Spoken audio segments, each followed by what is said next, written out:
திருக்குறள் சிந்தனை. அன்புடையாரின் இனிய செயலை நயமாக காட்டும் ஓவியம் இக்குறள்.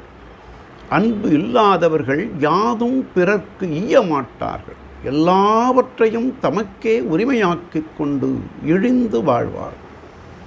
அன்பு உடையவரோ அரிய உடம்பையும் இனிய உயிரையும் பிறருக்காக உதவி வாழ்வார்கள்.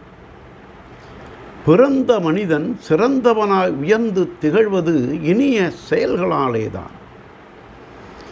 பிற உயிர்களுக்கு இறங்கி அருள்பவன் புகழும் அறமும் பொருந்தி உயர்வாய் ஒளிமிகுந்து திகழ்கின்றான்.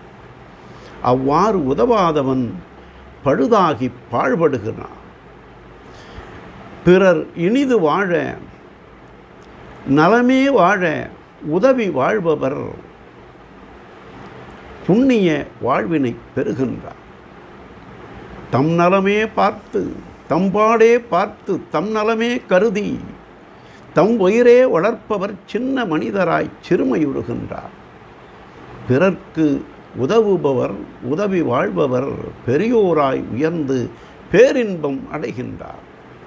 அடைக்கலமாக வந்த ஒரு புறாவுக்காக தன் உடம்பையே தந்த சோழன் சிபிச்சக்கரவர்த்தி அன்புடைமைக்கு சான்றாகின்றான். ஆகவே அன்புடையாரின் உயர்வையும் அன்பு இல்லாதவரின் அவல நிலையையும் காட்டி நெஞ்சில் ஈரமில்லாதவர் சாரமில்லாத சக்கையாகின்றார் என்று தெய்வப்புலவர் அன்புடைமை அதிகாரத்தில் அன்பிலாரெல்லாம் தமக்குரியர், அன்புடையார் என்பும் உரியர் பிறர்க்கு என்றார். நாளையும் சிந்து.